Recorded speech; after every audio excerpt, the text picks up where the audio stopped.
नमस्ते इंडिया। मेरा नाम है अमन कुमार शर्मा। स्वागत है आप सबका मेरे चैनल शर्मा जी क्लासेस पे। तो आज का हमारा टॉपिक जो कि काफी ज्यादा इंटरेस्टिंग है, जो कि है रिलेशन एंड फंक्शन। अब ये रिलेशन एंड फंक्शन होता क्या है, उससे पहले हम बात करते हैं कि जैसे कि हमारी डे टू डे लाइफ में जो भी हैपन होता है वो आपस में कहीं ना कहीं पर कुछ रिलेशन में रहता है।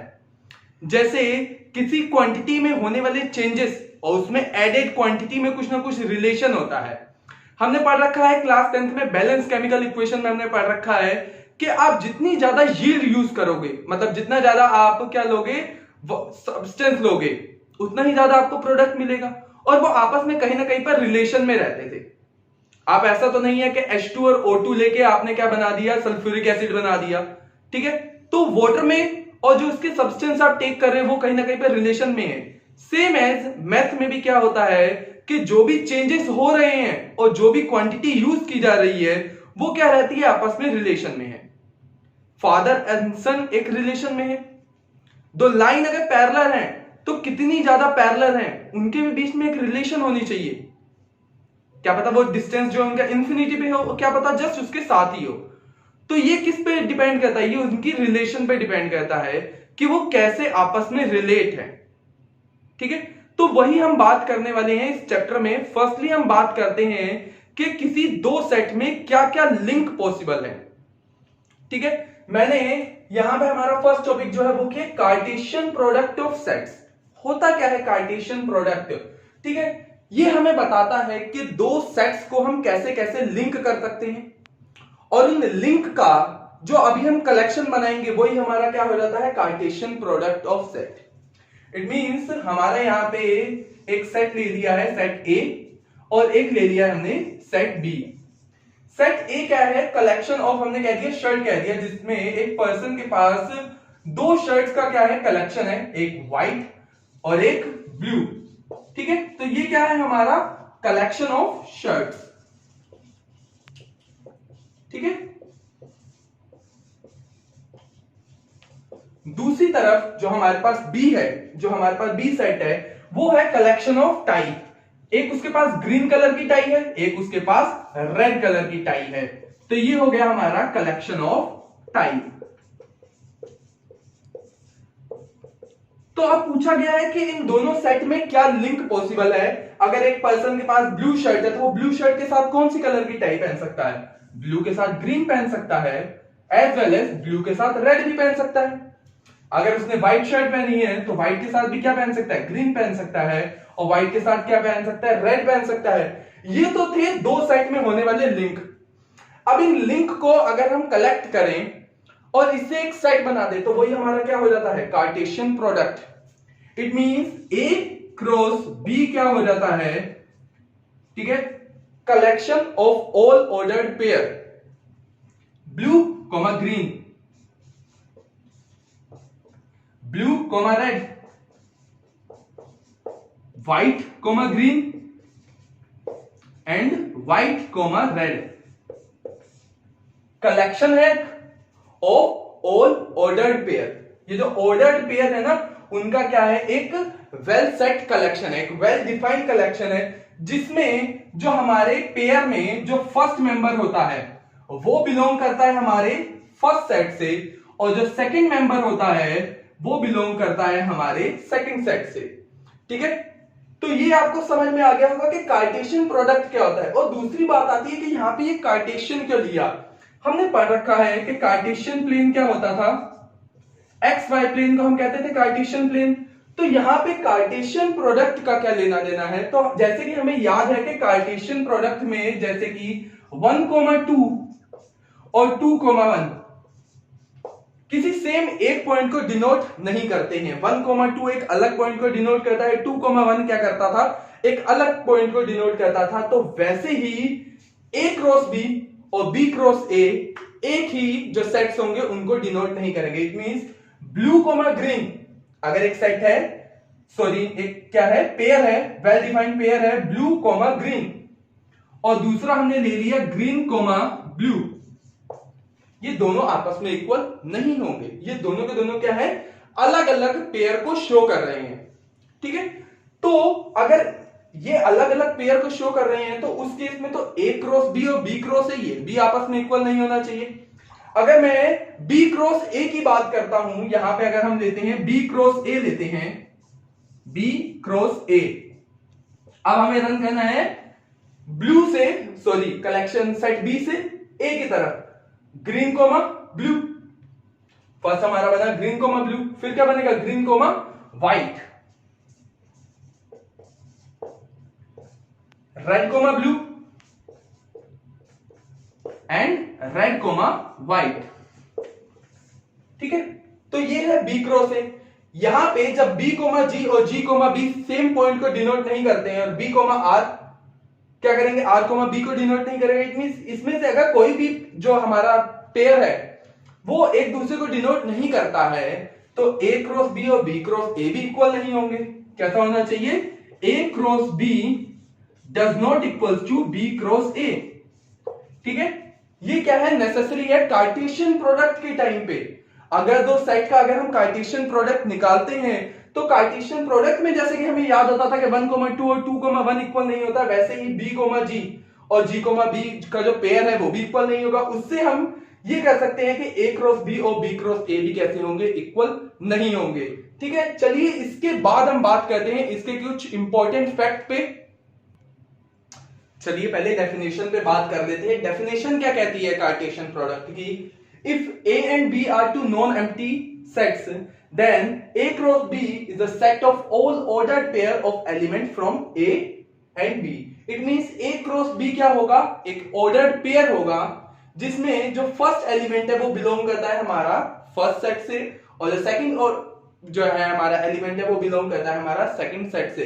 इससे बनने वाले जितने भी ऑर्डर्ड पेयर हमारे होंगे वो हमारे क्या होते हैं, उनका जो कलेक्शन होता है उसे हम कहते हैं कार्टेशियन प्रोडक्ट। इसके बाद में जो इसके इंपॉर्टेंट फैक्ट हैं कुछ इस तरह से हैं। ठीक है, इंपॉर्टेंट फैक्ट की भी बात कर ली जाए, अगर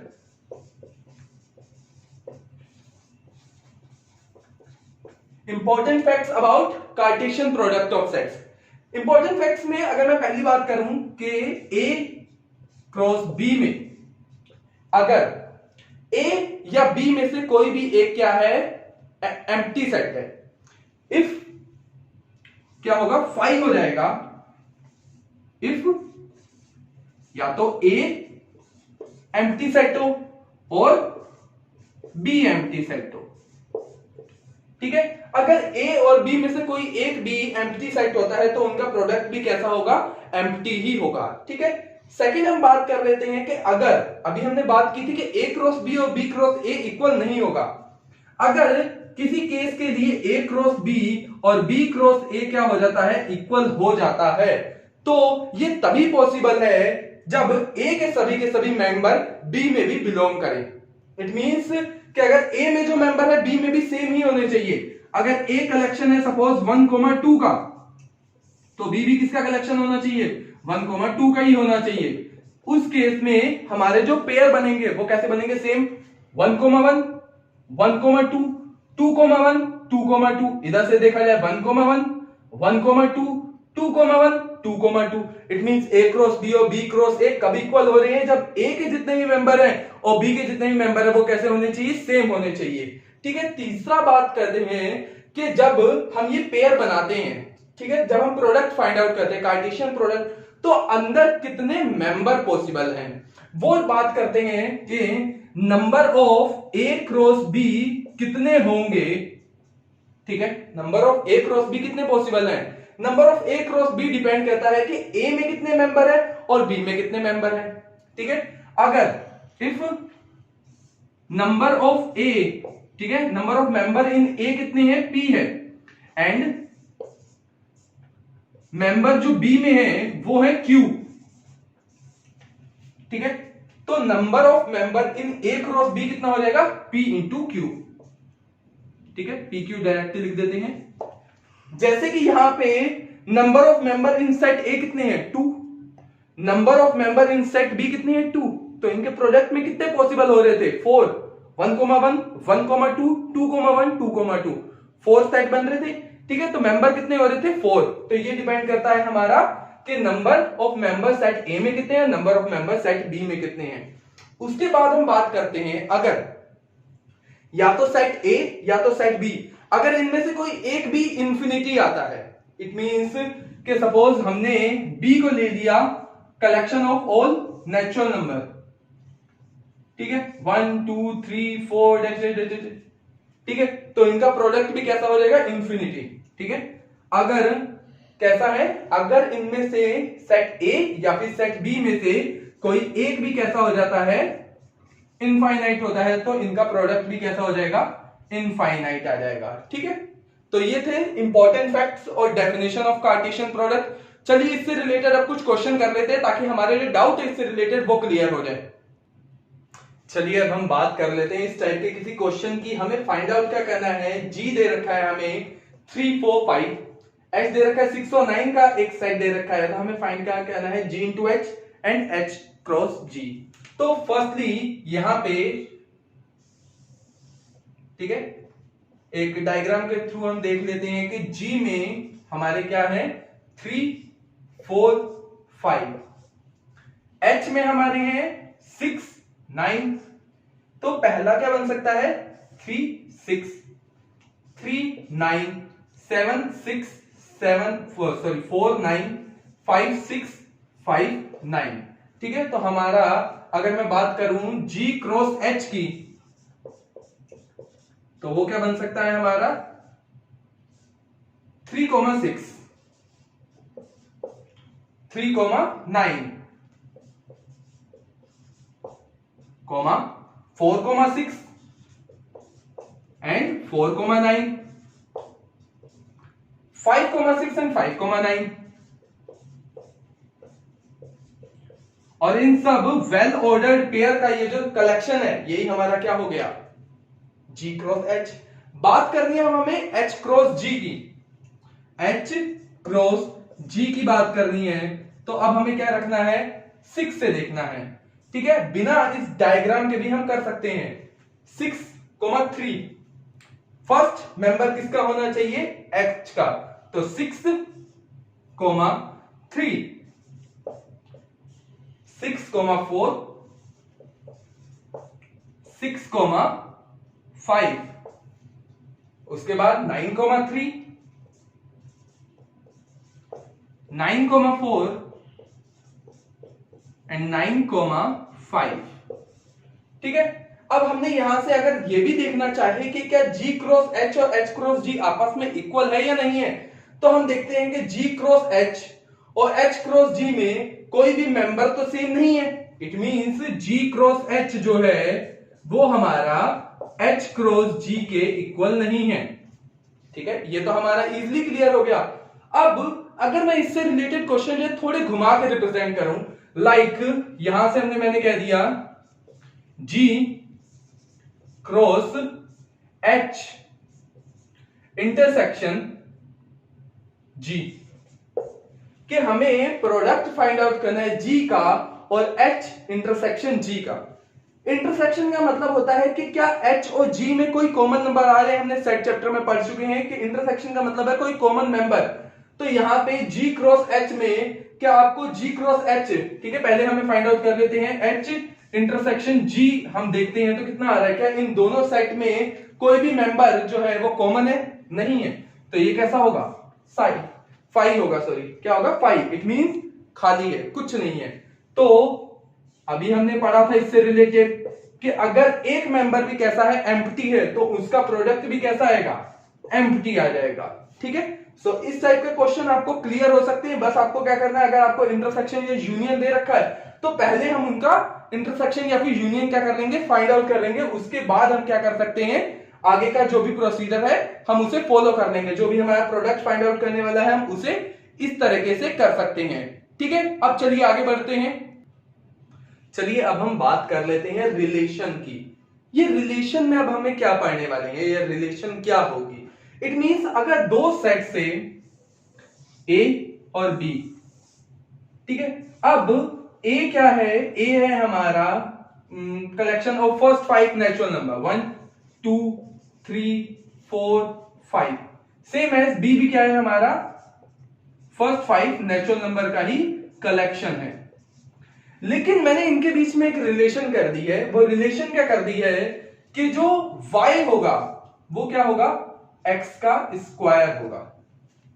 ठीक है, इट मींस मैंने यहां से स्क्वायर की जगह भी 2 ले लेते हैं, ट्वाइस x होगा। इट मींस अगर मैं x का फर्स्ट मेंबर लिखता हूं 1, तो उधर मुझे क्या मिल जाएगा, 2 मिल जाएगा। 2 रखा 3 मिल गया, 3 रखा सॉरी 2 रखा तो 4 मिलेगा। ठीक है,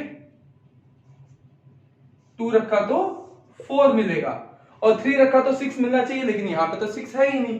तो ये क्या हो गया, जब हमने दो, पहले भी ये क्या थे, ये थे कार्टेशियन प्रोडक्ट से आपस में रिलेशन में कहीं ना कहीं पर जुड़े हुए थे, लेकिन अब मैंने सेट ए और बी को क्या कर दिया, किसी रिलेशन के थ्रू आपस में क्या कर दिया, ज्वाइन कर दिया। तो ये जो रिलेशन हमें मिल गई है, ये रिलेशन एक्चुअली में होता क्या है, कार्टेशियन प्रोडक्ट का सबसेट होता है। जैसे कि अब हमें पता है कि A क्रॉस B क्या होता है हमारा, A क्रॉस B होता है 1,1, और क्या बनता है 1,2, 1,3, 1,4, 1,5। ठीक है, एंड सो गो ऑन, चलते चलते चलते कहां तक जाता है, 5,4, 5,5 तक। ठीक है, अब इसमें से कुछ मैंने क्या उठाए, पेयर उठाए, जो कि मैंने क्या डाल दिए, रिलेशन में रख लिए। ठीक है, ये रिलेशन मैंने बनाई दी इनके बीच में कोई, और उसमें क्या रखे, ये पेयर आ गया मेरे पास, क्या आ गया 1,2 और क्या आ गया 2,4। कहीं ना कहीं पे ये 1,2 और 2,4 इसमें तो जरूर लाई करेगा प्रोडक्ट में। तो प्रोडक्ट से जब हमने कुछ मेंबर उठाए, प्रोडक्ट से हमने क्या किया, कुछ मेंबर उठाए और नया सबसेट बनाने की कोशिश की। क्या बनाया, नया सबसेट बनाने की कोशिश की किसी रिलेशन के थ्रू, उनमें कुछ रिलेशन करते हुए। ठीक है, दो सेट में कुछ रिलेशन हमें मिल गई है, उसके बाद जो हम नया सबसेट बनाएंगे तो वो क्या होगा, हमारा एक तरह से सबसेट ही होता है, और ये आपस में किस थ्रू, एक ना एक रिलेशन के थ्रू आपस में जुड़े हुए होते हैं। तो वो रिलेशन हमें दी हुई होगी कि रिलेशन क्या है। चलिए इसके बारे में बात कर लेते हैं पहले डेफिनेशन से। चलिए अब हम जरा इसकी डेफिनेशन से जरा समझने की कोशिश करते हैं। A relation R from a non empty set A to a non empty set B. A से बी में एक रिलेशन है, क्या होती है, इज ए सबसेट। क्या होता है, एक सबसेट होता है of Cartesian product A cross B. जैसा कि अभी हमने बात की थी कि जो रिलेशन हमारे निकल के आती है वो कहीं ना कहीं जो मेंबर होते हैं वो ए क्रॉस बी में प्रेजेंट जरूर होते हैं। इट मीन जो हमारी रिलेशन होगी वो कैसी होती है, एक सबसेट होती है ए क्रॉस बी की, कार्टेशियन प्रोडक्ट की। द सबसेट इज ड्राइव्ड, उस सबसेट को हम निकाल सकते हैं कैसे, by describing a relation between first element and second element. कैसे निकाल सकते हैं, जब हमें उनके बीच की रिलेशन कहीं ना कहीं पर किसी न किसी पॉइंट पे दे रखी होगी।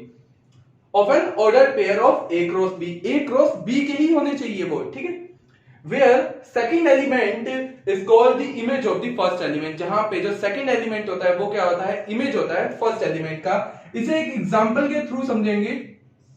ठीक है, सपोज एक कलेक्शन है हमारे पास 1 2 3 4 5 6। ठीक है, तो यहां पे हमें रिलेशन दे रखी है, रिलेशन दे रखी है ऑल पेयर्स की, उन सब पेयर्स की x, y की, जहां पे जो हमारा y है वो इक्वल्स है x प्लस 1 के। इट मींस जो हमें y ऑब्टेन होगा वो कैसे होगा, जब हम x में 1 ऐड करेंगे। इट मींस अगर देखा जाए तो यहां पे रिलेशन मिलने वाली है हमें, जब हम y की जगह क्या रखेंगे, x की जगह 1 रखेंगे, तब हमें मिल जाएगा 2। 1,2 एक पेयर हो सकता है। सेकंड पेयर क्या होता है, जब हम यहां पे 2 रखेंगे तो हमें मिल जाएगा 3 4 4 5 एंड 5 पे हमें मिल गया 6। ठीक है, 6 रखने पे हमें 7 तो मिलेगा नहीं, क्योंकि 7 तो है ही नहीं। ठीक है, ये मैपिंग कुछ इस तरह से हो रही है, यहां पे बता देता हूं। ठीक है, ए से ए में मैपिंग हो रही है ये, जहां पे मेंबर है हमारे 1 2 3 4 5। यहां पे क्या है 1 2 3 4 5, 1 में ऐड किया है 2, इसलिए 1 2 से कनेक्टेड है, 2 3 से, 3 4 से, 4 5 से, ठीक है। और जो हमारा 5 है वो 6 से, सॉरी यहाँ पे 6 6 है, 6 6, तो 5 किससे कनेक्टेड है, 6 से कनेक्टेड है। इस थ्रू जो हमें ये रिलेशन मिल रही है इसे कहते हैं हम रिलेशन कहते हैं, ठीक है। तो ये हमारा समझ में आ गया। अब इसके बाद आता है कि डोमेन, कोडोमेन और रेंज किसे कहते हैं। तो यहां से अगर हम समझने की कोशिश करें कि डोमेन क्या होता है, तो डोमेन होता है हमारा सेट ए में जितने भी मेंबर यहां पे इन्वॉल्व हो रहे हैं इस रिलेशन में, इट मींस जो हमारा एक्स साइड होता है वो हमारा होता है डोमेन।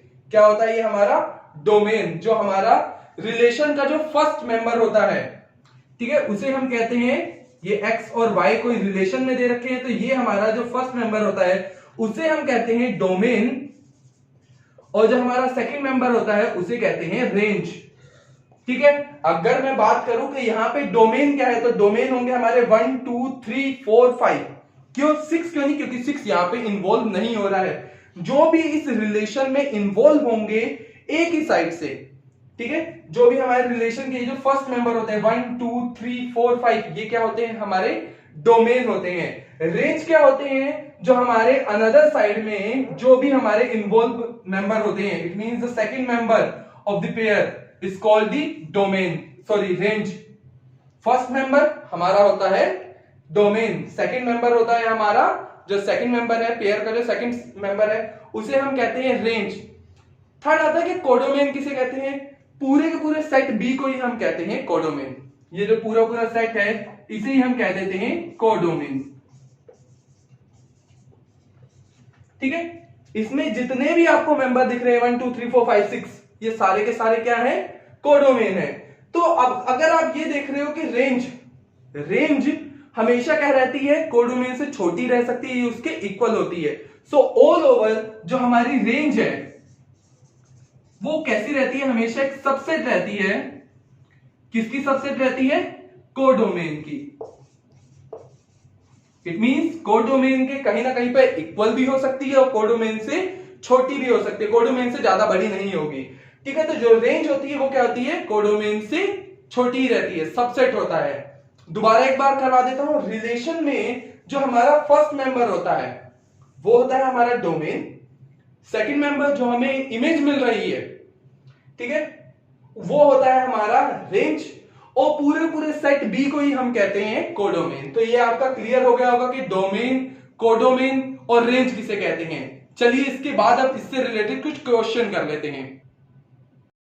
चलिए अब हम बात कर लेते हैं इस टाइप के किसी क्वेश्चन की, जिसमें हमें क्या फाइंड आउट करना है, determine the domain and range of the relation R defined by. क्या करना है हमें, इसमें डोमेन और रेंज फाइंड आउट करनी है, जिसमें कुछ रिलेशन इस तरह से दे रखी है कि फर्स्ट मेंबर तो है x और सेकंड क्या है x प्लस 5, और वो रिलेशन क्या दे रखी है, जो x बिलोंग कर रहे हैं वो क्या है 0 से 5 तक। तो यहां पे जब हम अब जरा रिलेशन फाइंड आउट कर लेते हैं, ये हमें पता है कि ये सेट बिल्डर फॉर्म में दे रखी है, तो सेट बिल्डर फॉर्म से आप किस में कन्वर्ट कर दीजिए, नॉर्मल में कन्वर्ट कर दीजिए, ठीक है, रोस्टर मेथड में कन्वर्ट कर लेते हैं। तो यहाँ पे x की जगह क्या रखा, 0, 0 प्लस 5 क्या हो जाएगा, 5 ही रहेगा, 0,5 हो गया। नेक्स्ट यहां पे क्या रखा, 1 रखा, ठीक है, 1 रखने पे हमें क्या मिल गया, 1 प्लस 5 कितना होता है, 6 होता है, लेकिन यहां पे तो 6 मैटर ही नहीं कर रहा। इट मींस एक ही रिलेशन यहां पे पॉसिबल हो पा रही है 0,5, क्योंकि 0,5 के बाद तो यहां पे कोई और रिलेशन है ही नहीं। No no no, it can be possible, क्योंकि यहां पे बस हमें x की वैल्यू दे रखी है, बाकी तो पॉसिबल है ही, ठीक है। तो यहां पे 1 रखने पे हमें कितना मिल गया, 6 मिल गया। ऐसे ही क्या करेंगे हम यहाँ पे 2 रखेंगे, तो 2, 2 प्लस 5 7 हो गया हमारा। 3 रखने पे 8 मिल गया हमें। 4, तो 4 रखने पे हमें मिल गया 9, and the last one is 5 रखने पे हमें कितना मिल गया, 10 मिल गया, ठीक है। तो इस टाइप के क्वेश्चन से हमने क्या कर लिया, उसे रोस्टर मेथड में कन्वर्ट कर लिया। अब हमें क्या फाइंड आउट करना है, डोमेन एंड रेंज। तो डोमेन क्या है यहाँ पे हम वो देख लेते हैं। तो हमें पता होता है कि किसी भी ऑर्डर्ड पेयर का जो फर्स्ट मेंबर होता है उसे हम कहते हैं डोमेन। वो क्या होता है हमारा, डोमेन को बिलोंग करता है, और जो सेकंड मेंबर हो जाता है वो बिलोंग करता है रेंज को। तो यहां पर डोमेन क्या है, डोमेन की जरा बात कर ली जाए तो डोमेन हो गया हमारा 0 1 2 3 4 5, 0 1 2 3 4 5। ठीक है, उसके बाद अगर बात की जाए रेंज की तो रेंज क्या हो सकते हैं 5 6 7 8 9 10। ठीक है, ये सब हमारे क्या हो गए, रेंज हो गए। ठीक है, सो आई होप आपको ये क्लियर हो गया होगा कि डोमेन और रेंज क्या होते हैं।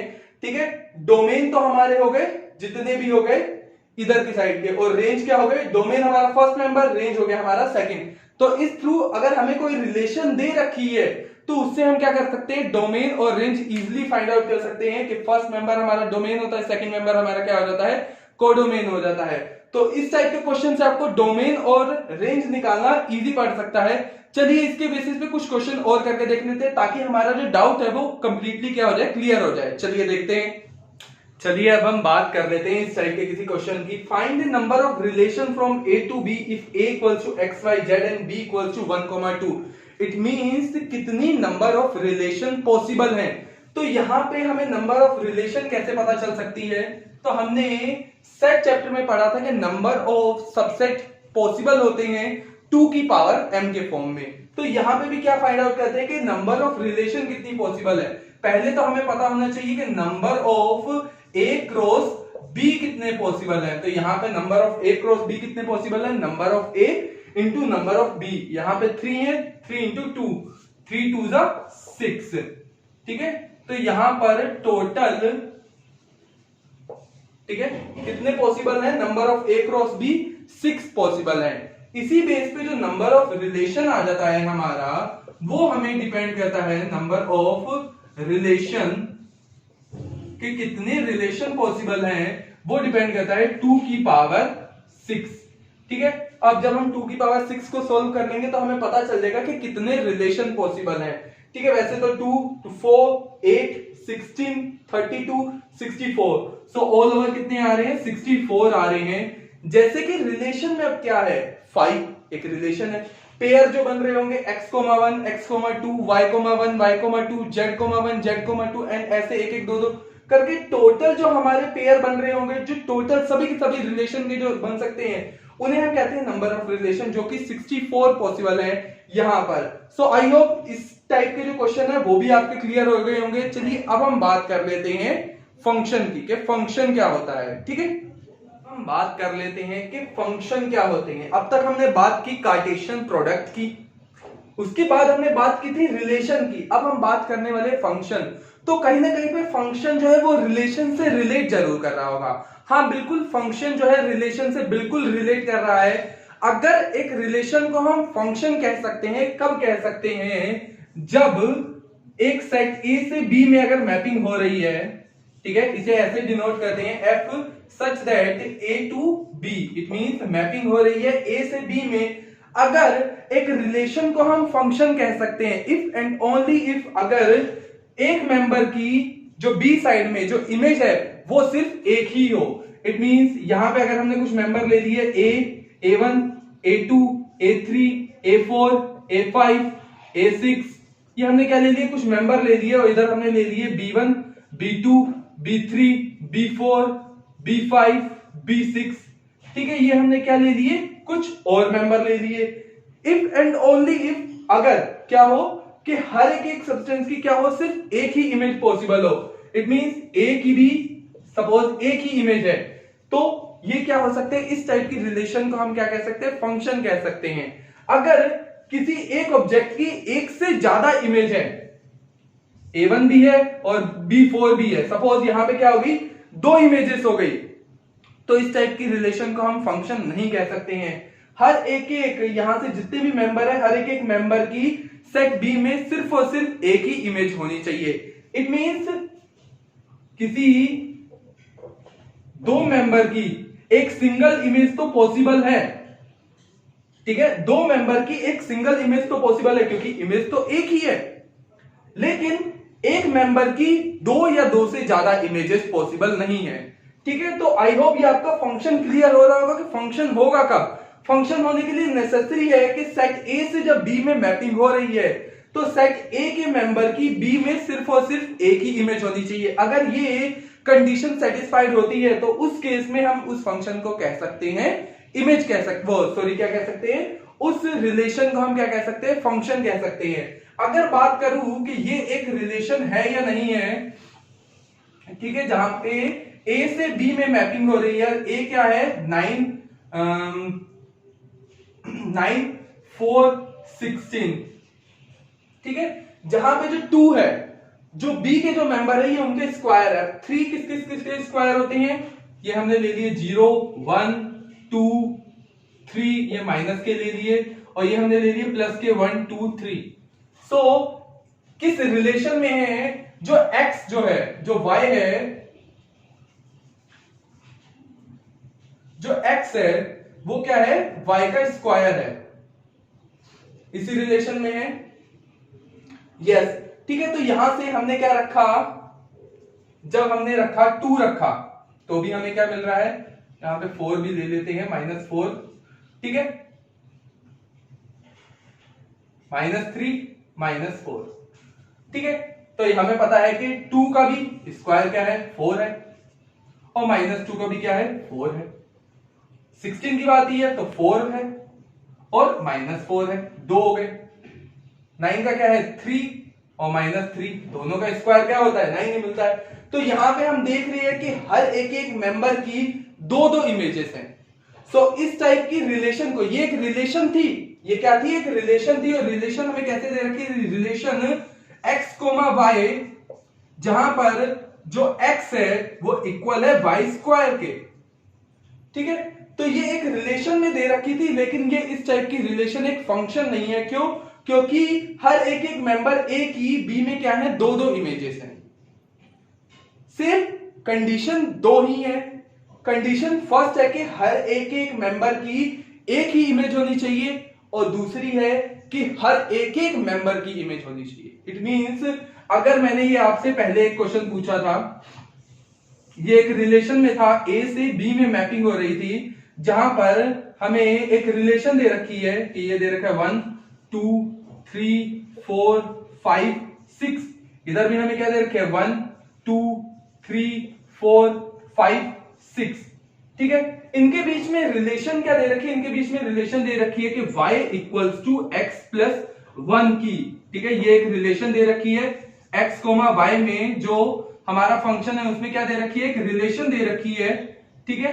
इट मींस जो हमारा 1 होगा वो 2 से कनेक्टेड है, 2 3 से कनेक्टेड है, 3 4 से कनेक्टेड है, 4 5 से कनेक्टेड है, 5 6 से कनेक्टेड है, बट यहां पे एक 6 रह गया।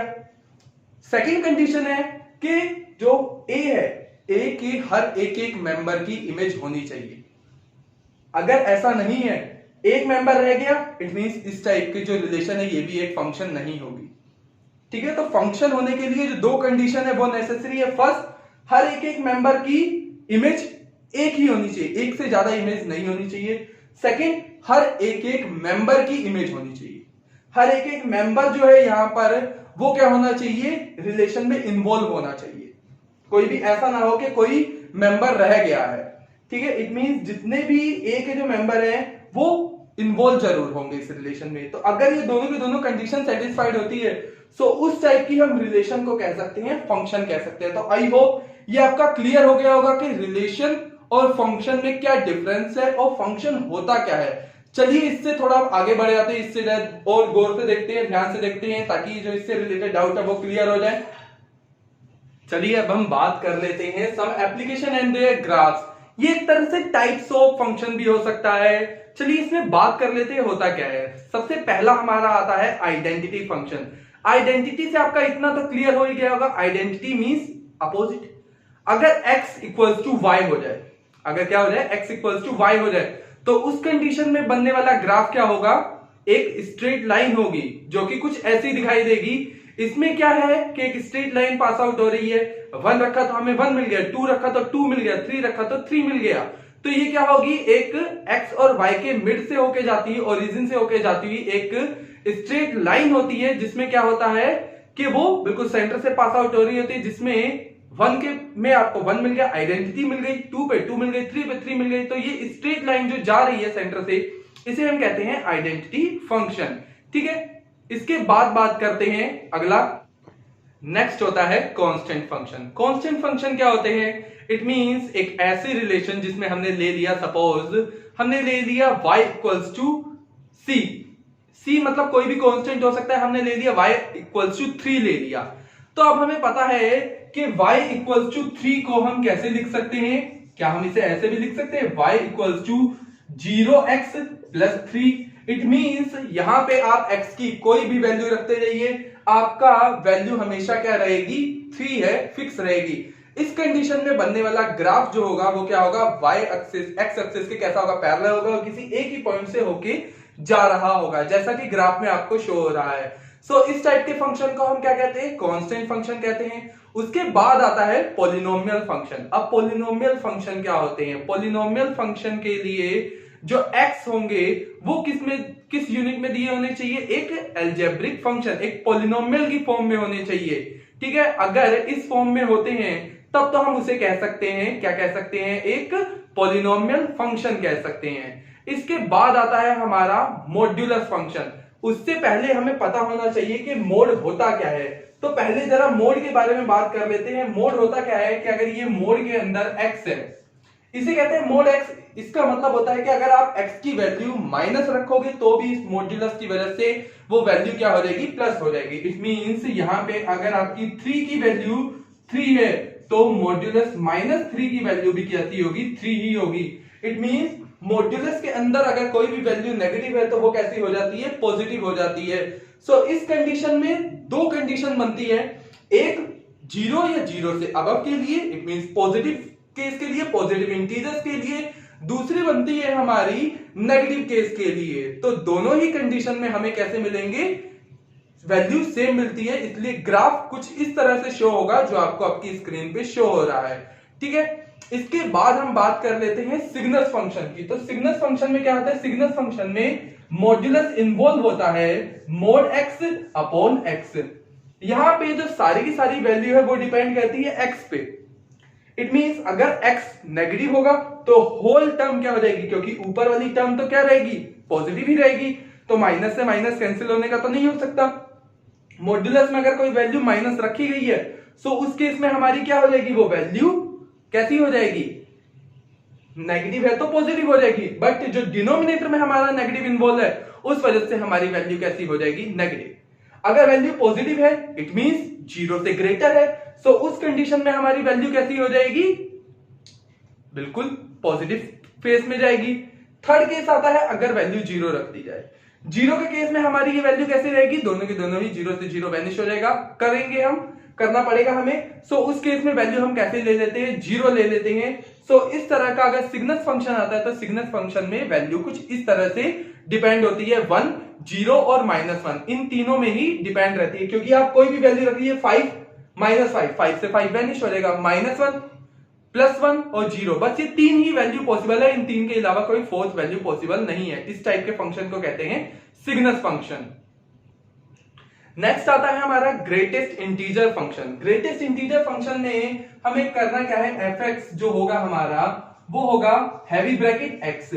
इस हैवी ब्रैकेट को आप सेट चैप्टर में पढ़ चुके हो, जिसका मतलब होता है कि एक फिक्स लिमिट तक की होती है। तो इसमें जो हमारा ग्रेटेस्ट वर्जन होगा, सपोज इसके अंदर वैल्यू है 1 है, ठीक है, तो ये 1 जो होगा, ये 1 कैसा होगा? x जो होगा वो कैसा होगा? 2 से तो स्मॉलर होगा, लेकिन 1 के कैसा होगा? इक्वल भी होगा और इससे ग्रेटेस्ट भी होगा। सो इस टाइप की रिलेशन को हम कहते हैं ग्रेटेस्ट इंटीजर फंक्शन, जो कि कैसे रखे जाते हैं? हैवी ब्रैकेट्स में रखे जाते हैं। और हैवी ब्रैकेट का हम केस पढ़ चुके हैं कि हैवी ब्रैकेट्स में क्या होता है? ये पूरी तरह से इन्वॉल्व होता है। इट मींस जिधर इतनी साइड है उधर सेकंड साइड भी उतना ही होगा। इट मींस टोटल आपको वैल्यू को क्या करना है? इन्वॉल्व करना है। सो इस टाइप के फंक्शन को हम कहते हैं ग्रेटेस्ट इंटीजर फंक्शन। चलिए अब इससे रिलेटेड कुछ क्वेश्चन की बात कर लेते हैं।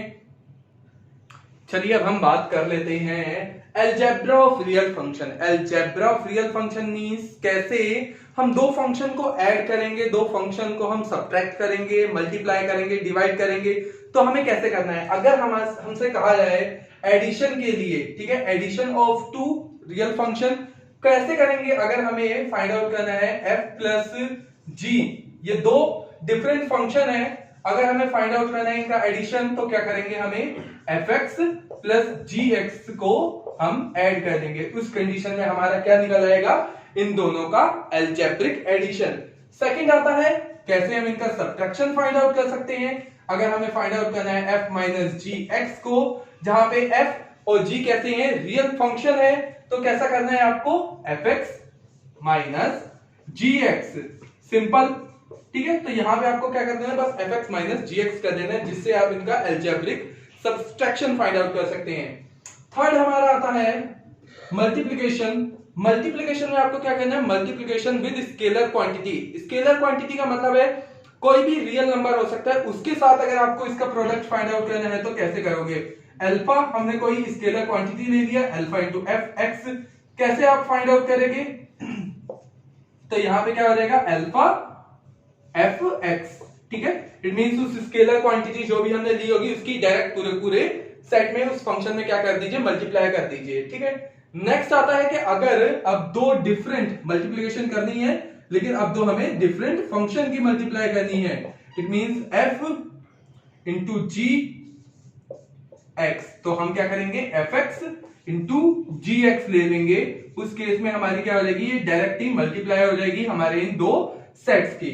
फिफ्थ हमारा आता है डिवाइड करना है, अगर हमें f अपॉन जी क्या करना है, हमें इसको डिवाइड करना है, तो क्या करेंगे, F X upon G X, it means हम उसे डायरेक्टली डिवाइड कर देंगे। एफ एक्स जो हमारा फर्स्ट फंक्शन होगा और सेकंड फंक्शन से हम उसे डिवाइड दे देंगे, तब हमारा क्या निकल आएगा, हमारा उनका डिवीजन निकल आएगा, अलजेब्रिक डिवीजन जिसे हम कहते हैं। सो ये तो थे अलजेब्रा ऑफ रियल फंक्शन, जिसमें हम क्या कर सकते हैं, दो फंक्शन को ऐड कर सकते हैं, सब्ट्रैक्ट कर सकते थे। चलिए अब इससे रिलेटेड कुछ क्वेश्चन कर लेते हैं, ताकि जो हमारे डाउट रह गए हैं वो हमारे लिए क्लियर हो जाए। चलिए अब हम बात कर लेते हैं इस टाइप के क्वेश्चन की। Find the domain and range of the given real function. Function हमें क्या दे रखा है, fx equal to root 9 minus x square.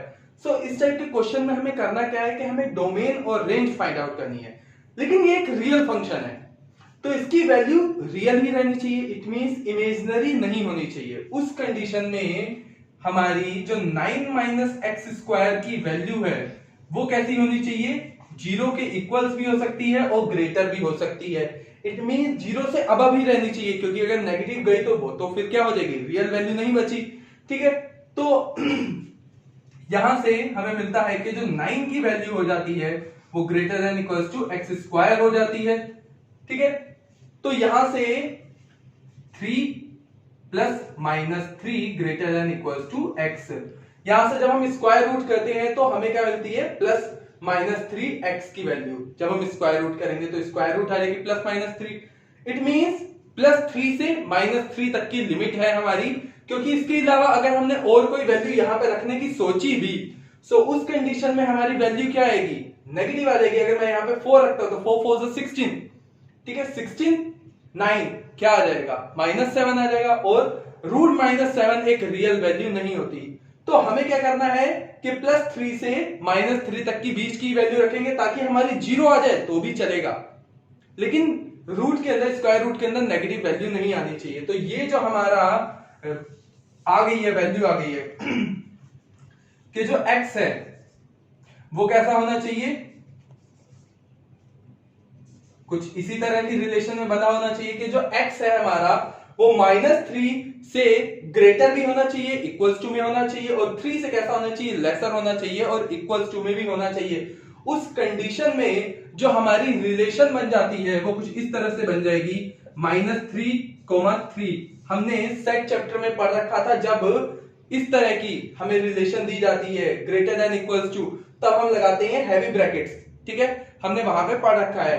तो ये तो हो गया हमारा डोमेन, ये क्या हो गया, हमारा डोमेन हो गया, जो हम यहां से अपने फंक्शन के लिए टेक करेंगे। इट मींस ये वैल्यूज हमें लेंगे, लेकिन दूसरी तरफ हमें क्या मिलने वाला है, क्योंकि रेंज तो ये पॉसिबल नहीं है, रेंज तो ये नहीं होगी, तो रेंज हमारी क्या होगी वो हम देखेंगे। जब हम यहां पे -3 रख रहे हैं तो -3 पे हमें क्या मिल रहा है, 0, और 3 पे भी हमें क्या मिल रहा है, 3 0। इट मींस वैल्यू क्या रहेगी, 0 से अबव, क्या रहेगी, 0 से अबव रहेगी। यहां पे 0 को इंक्लूड करेंगे क्योंकि 0 से तो अबव रहने वाली है, लेकिन वैल्यू मिलने क्या वाली है। ठीक है, मैं बता दूं कि ये तो हमारी होती है x की वैल्यू जो हम डोमेन साइड में टेक करते हैं। y में हमें कोरेस्पोंडेंस में मिलेगा क्या, इसके अपोजिट हमें मिलने क्या वाला है, y की वैल्यू कहां तक मिलने वाली है। तो जब आप यहाँ पे -3 रखोगे, -3 के केस में आपको क्या मिल जाएगी, ठीक है, 3 3 9 0, इट मींस 0 से अबव ऊपर कहां तक मिलने वाली है। ठीक है, तो 0 से ऊपर हमें मिलेगी, ये एक लिमिट तक ही मिलेगी, 0 से 3 तक। ठीक है भाई, अगर हम बात करते हैं रेंज की, तो रेंज के लिए हमें ये देखना है कि x की वैल्यू कब सबसे लोएस्ट रहेगी। ठीक है, तो हमें पता है कि अगर हम यहां पर क्या रख देते हैं, 3 रख देंगे। ठीक है, कितना रख देंगे, 3 रखेंगे, -3 रखेंगे तब भी -3 रखने पे ये पूरा 9 हो जाएगा, 9 से 9 कैंसिल, इट मींस 0। और हाईएस्ट वैल्यू कब आएगी, जब एक्स स्क्वायर की वैल्यू 0 होगी, तो उस केस में 9 कितना हो जाएगा, 3। तो लिमिट कहां से आ जाएगी, 0 से 3 तक की लिमिट रहेगी इसकी।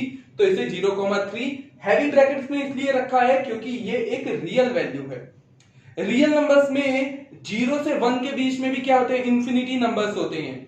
ठीक है, तो ये एक क्या है, इंटीजर्स नहीं है जिसमें हमें क्या लेना है, एक फिक्स नंबर ही लेना है। कैसे है, रियल नंबर है, रियल वैल्यूज है, इसमें तो इंफिनिटी नंबर्स हो सकते हैं किसी भी दो कॉन्जिक्यूटिव नंबर्स के बीच में। उसके बाद अगर इससे रिलेटेड एक मिलता जुलता एक और क्वेश्चन अगर हम खुद करने की कोशिश करें, ठीक है, एक क्वेश्चन मैंने ले लिया, fx equals to 8 minus X cube.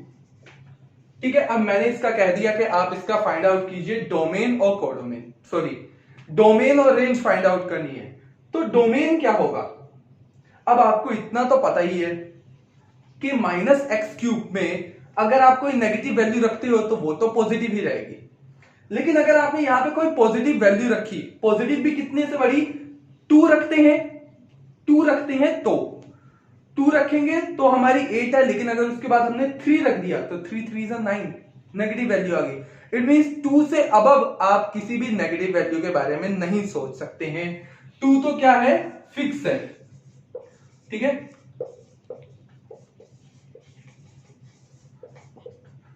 To तो क्या है, हमारा फिक्स है, क्योंकि 2 से ऊपर जाते ही हमारी वैल्यू कैसी होनी स्टार्ट हो जाएगी, नेगेटिव स्टार्ट हो जाएगी। हमने कोई भी वैल्यू रखी, नेगेटिव रखी, यहां पे हमने -1 रखा, तो माइनस माइनस क्या हो जाएगा, क्यूब रूट में तो माइनस की वैल्यू क्या रहती है, माइनस ही हो जाती है। अगर कोई टर्म है -x का, अगर मैं होल क्यूब करता हूं तो वो क्या रहेगा, -x³ के इक्वल आ जाता है, तो वो माइनस माइनस क्या हो जाएगा, प्लस हो जाएगा। इट मींस इसकी लिमिट मुझे यहां से दिखाई दे रही है। पहली बात, ये तो इंफिनिटी नेगेटिव -इंफिनिटी से चलते हुए आएगा। उसके बाद इसकी रेंज कहां तक है, 2 तक है, तो -इंफिनिटी से हमें लेना है 2 तक, इसकी क्या हो जाएगा, डोमेन हो जाएगा। उसके बाद बात अगर कहता हूं रेंज की, तो रेंज 2 तक तो होगी ही, क्योंकि 2 रखने पे तो हमें इसकी वैल्यू मिल ही जाएगी 2। उसके बाद आप जितनी भी नेगेटिव वैल्यू पुट कर दो, यहां पे तो क्या आ रही है, पॉजिटिव आ ही जाएगी। आप 3 रखो तब मिल जाएगी मुझे पॉजिटिव, -4 रखो तब मुझे पॉजिटिव मिलेगी। आप तो कोई भी वैल्यू रखो, मुझे तो पॉजिटिव मिलने वाली है। इट मींस इंफिनिटी तक मेरा तो क्या हो जाएगा, चल जाएगा। तो 2, इंफिनिटी क्या हो जाएगा, इसका रेंज हो जाएगी। यहां पर -इंफिनिटी कहां तक जा रहा है कुछ पता नहीं है, इसलिए यहां पे जरा, ठीक है, सिंपल ब्रैकेट, और 2 तो हमारी फिक्स है, 2 भी यहां पे इन्वॉल्व होने वाली है, इसलिए 2 को हमने हैवी ब्रैकेट पे खत्म किया है। रेंज की बात की जाए कि 2 से तो हम लेने वाले हैं, 2 से तो अब वैल्यू मिलेगी। यहां पे क्या रखोगे, अगर मैं स्टार्ट करता हूं 2 से, तो 2 पे 0 मिला, इट मींस 2 इंक्लूड होगा, रेंज में मिल जाएगा मुझे। ठीक है, दूसरा सॉरी यहां से जब हम 2 रखेंगे तो यहां से 0 से इंफिनिटी तक जाएगा ये। ठीक है, ये 0 से इंफिनिटी तक जाने वाला है, क्योंकि 2 से तो हमें वैसे ही मिल जाएगा, ये थोड़ा गलती होगी। ठीक है, 0 से इंफिनिटी तक जाने वाला है। उसके बाद आप -1 रखो, जो मर्जी वैल्यू रख लो। ठीक है, 1 रखा, कोई ना कोई वैल्यू आएगी, वो क्या होगी, 0 से अबव ही होगी, पॉजिटिव वैल्यू होगी। 2 रखिए, -2 रखिए, पॉजिटिव वैल्यू मिली, 0 से अबव ही होगी। 0 से कहां तक जाने वाली है, इंफिनिटी तक जाने वाली है। रियल वैल्यू इसलिए स्क्वायर में है, क्यूब में है, कोई दिक्कत वाली बात नहीं है, क्योंकि वो एक रियल वैल्यू होती है। तो डोमेन और रेंज का हमारा इस क्वेश्चन से क्लियर हो रहा है। चलिए इससे रिलेटेड कोई और क्वेश्चन भी लेके चलते हैं। जैसे मैंने यहां पे एक और क्वेश्चन ले लिया है कि fx मैंने एक ले लिया मॉड्यूलस x। अब मॉड्यूलस का मुझे तो ये पता है कि मैं नेगेटिव वैल्यू रख दूं तब भी कैसी रहेगी, वो पॉजिटिव ही रहेगी। ठीक है, मतलब मैंने रखी नेगेटिव वैल्यू रखी, डोमेन हमारे क्या हो जाएंगे, डोमेन आपने क्या सोच लिया, डोमेन में आप कोई भी नेगेटिव वैल्यू रखो, पॉजिटिव वैल्यू रखो, ठीक है, तो माइनस इंफिनिटी से इंफिनिटी तक का तो क्या हो जाता है, इसका डोमेन होता है, क्योंकि हर एक एक वैल्यू आप यहां पे रख सकते हो, कोई भी आप वैल्यू रखो, नेगेटिव रखो, पॉजिटिव रखो, सारी की सारी यहां पे सेटिस्फाइड है। लेकिन रेंज हमें क्या मिलेगी, रेंज तो हमें सिर्फ और सिर्फ पॉजिटिव वैल्यू ही मिलने वाली है। ठीक है, आपने 0 रखा 0 मिल जाएगा, -1 रखा तब भी 1 ही मिलेगा, -2 रखा तब भी 2 ही मिलेगा। इट मींस रेंज इसकी क्या हो जाएगी, रेंज हमारा हो जाएगा उस केस में यहां पे 0 से इंफिनिटी तक जाएगा। ठीक है, तो डोमेन और रेंज में हमें यह देखना है कि हम क्या रख रहे हैं और हमें क्या मिल रहा है। ठीक है, तो उस केस में उस फंक्शन के लिए जो डोमेन और रेंज है वो इस तरह से कहीं ना कहीं किसी हद तक फाइंड आउट किया जा सकता है। सो इस तरह के हजारों क्वेश्चन हो सकते हैं, सब में डोमेन और रेंज फाइंड आउट करने के लिए कहा जाता है। इजी क्वेश्चन होते हैं, काफी ज्यादा इजी मेथड से आप इसे सोल्व कर सकते हो, कोई ज्यादा हार्ड नहीं है। सो आई होप मैंने जितना भी आपके साथ क्लियर किया, डोमेन, रेंज, फंक्शन, रिलेशन, ठीक है, ये आपका अच्छे से क्लियर हो गया होगा। Thank you.